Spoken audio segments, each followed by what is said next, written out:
Voilà. Eh ben, bonsoir ou bonjour à tous. Voilà, donc je vais vous faire une petite vidéo pour rendre un hommage, comme vous avez vu le titre, à notre camarade gilet jaune, Pascal Bazaille. Donc allez voir la vidéo, moi je fais pas ça d'habitude, mais là, c'est juste pour faire connaître la vidéo. Allez la voir, la vidéo, c'est Fred Lopez, le média, la chaîne Fred Lopez, Frédéric Lopez, le média. Vous faites bien Frédéric Lopez, le média, hommage à notre camarade gilet jaune Pascal Bazaille. Donc, donc vous allez la trouver. Ça dure 18 minutes et moi j'ai pris juste... et donc là je suis devant un hôpital en construction. C'est un vieil hôpital qui a une quarantaine d'années et plus de 40 ans et qui va être détruit et qui vont venir là. Donc il fallait que je trouve un endroit pour me mettre pour vous faire écouter un extrait. Juste vous aurez le son et après bah, vous pouvez aller voir. Et c'était un magicien aussi. Il aimait les enfants, il aimait la vie et c'était un homme de cœur. Voilà. Donc Valérie elle va le mettre là, on va appuyer sur le truc. Et parti trop tôt à 59 ans, il est décédé le 29 janvier 2023. Voilà, un homme de cœur. Voilà. Besançon. À Besançon dans le Doubs, voilà. Et moi j'ai parlé plusieurs fois quand j'étais dans les manifs de Gilets jaunes à l'époque, quand j'avais sur les chaînes des reporters indépendants, et souvent je disais allez voir la chaîne de Frédéric Lopez, le média, parce que j'aimais bien, c'est des gilets jaunes de province, et s'il n'y a pas les gilets jaunes de province, bah nous à Paris on n'est rien du tout, voilà. On est... C'est toute la France, voilà. Et donc, je voulais lui rendre un hommage. Merci. Vas-y. Bon, je suis venu ce soir parce que j'étais au lit tout à l'heure. Là, je me fais opérer demain pour divers trucs. Et j'ai subi des urgences lundi. Je suis rentré en urgence lundi matin. Lundi à 13h, pardon. Et j'ai eu un lit à 2h30 du matin. En sachant que j'avais pas vu un médecin, je savais pas ce que j'avais, enfin bref. Et j'ai vu une femme, ça faisait 30 heures qu'elle était sur un brancard. Et au bout de 30 heures, elle a eu un lit d'hôpital. Pas parce que le personnel est incompétent, c'est parce qu'il n'y a plus personne. C'est la panique. Et si on se réveille pas, les gens, on va être dans une merde pas possible dans un an, même avant. Et moi, maintenant, je suis au service gastrologie. Les infirmières, ils sont tous compétents. Sans ces gens-là, je peux vous dire qu'on va crever. Si ces gens-là, on les met dehors, si on les laisse comme des merdes, qu'on les a applaudis il y a quelques années, il y a un an, peut-être un peu plus, je ne me rappelle plus. Excusez-moi, je suis un peu fatigué, j'ai pas beaucoup dormi.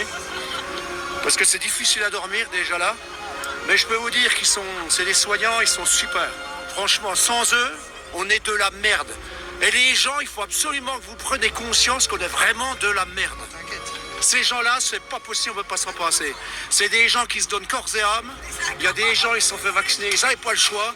Les gens, on l'a foutu dehors, je connais. On les a mis à l'écart et maintenant on en manque de personnel. Et c'est pour ça qu'au SAMU, en urgence, on est dans une merde pas possible. J'ai demandé un verre d'eau, j'ai attendu 7 heures pour avoir un verre d'eau. J'ai un copain qui était en face, j'ai été obligé, comme il était timide, il n'osait pas le demander, je l'ai demandé pour lui. Ils n'avaient même pas le temps de nous donner un verre d'eau, au bout de 7 heures. Alors à un moment donné, les gens... Le personnel soignant, c'est des gens magnifiques. Tous les gens qui travaillent ici, c'est des gens magnifiques. Ils n'y peuvent rien, ils subissent ce qui se passe. Les Véran et compagnie, là, tous ces gens-là qui nous font des belles promesses, des machins. Il faut se réveiller, les gens, parce qu'un jour, vous serez à ma place, vous serez à la place de ceux qui sont ici. Et croyez-moi que c'est un enfer. Ça devient un enfer, je vous le dis. Alors maintenant, prenez conscience de ça, pour vos enfants, pour tout le monde. Et je peux vous dire que ça ne va pas s'arrêter là, parce que le jour où ce sera privé, ces trucs-là, que ce sera des choses comme ça, que les gens prendront le pas là-dessus. On sera encore plus dans la merde. Parce que on sera obligé de prendre des assurances. Parce qu'on Qu'est-ce que tu fais? pourra plus se soigner. Des journées dans les comme ça, c'est du 3 000 € par jour.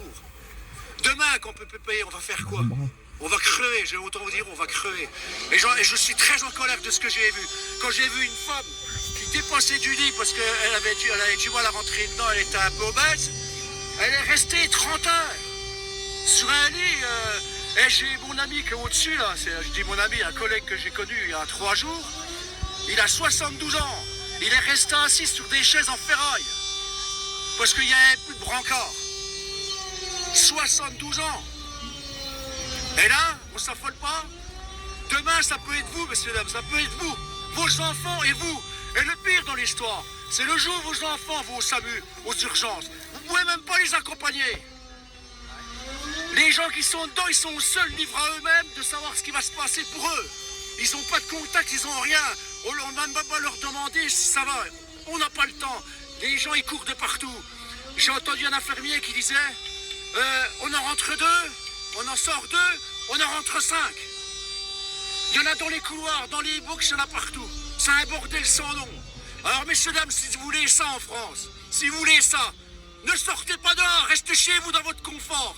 Mais stop, faut arrêter ce bordel-là. On peut plus subir ça. Demain, ça peut être vous, ça peut être nous, ça peut être tout le monde ici. Excusez-moi, je suis énervé parce que quand je vois ça, je suis dégoûté. Et les aides-soignants, je les ai toujours supportés, je vais même vous dire. J'ai été gilet jaune pour plusieurs années. J'ai soutenu toujours ces gens-là.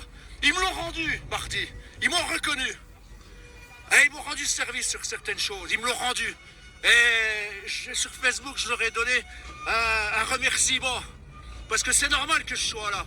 Parce que ces gens-là, ils souffrent aussi de l'intérieur. Et même s'ils ne sont pas là aujourd'hui, c'est parce qu'ils n'ont pas le choix, ils sont en train de nous guérir et faire leurs exercices de métier et tout ça. Voilà pourquoi ils ne sont pas là, il y en a. Voilà, c'est tout ce que j'ai à dire. Mais réveillez-vous les gens, réveillez-vous parce qu'on va être dans une sacrée merde dans quelques années, je vous le dis moi. Voilà, c'est tout.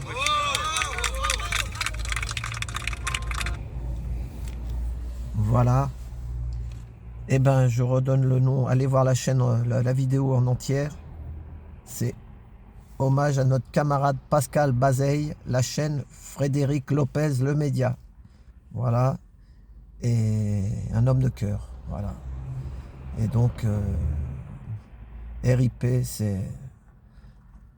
Comment tu dis? Repose en paix en français. Voilà, repose en paix en... Voilà. Bon, eh ben, je vais vous montrer juste... Pour vous montrer l'état voilà, où on en est en ce moment. Donc là, on est en région parisienne, mais en province, c'est encore plus dur, je crois.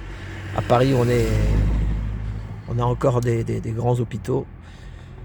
Mais en province, ça deviendra de plus en plus catastrophique et il ne faut pas se laisser faire. Voilà, alors attention. Voilà. Donc vous voyez, voilà. Donc, voilà. Voilà. Il y a le soleil. Je ne sais pas si vous verrez bien. Mais bon. C'est pour 2024. Voilà.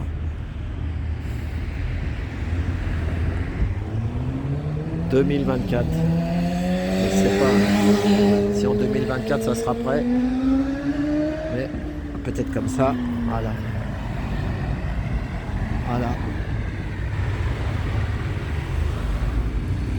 Et l'hôpital Marie-Lannelongue, c'est un grand hôpital qui s'occupe de transplantation cardiaque et des choses comme ça.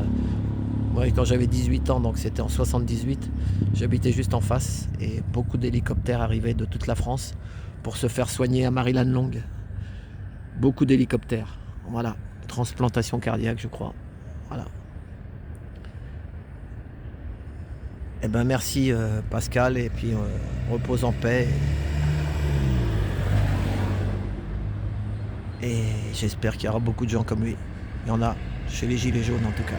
Merci. À bientôt, à demain. Demain c'est la manif pour les retraites. Et si vous sortez pas, eh ben je sais même pas de toute façon. On verra la suite. Allez, à plus.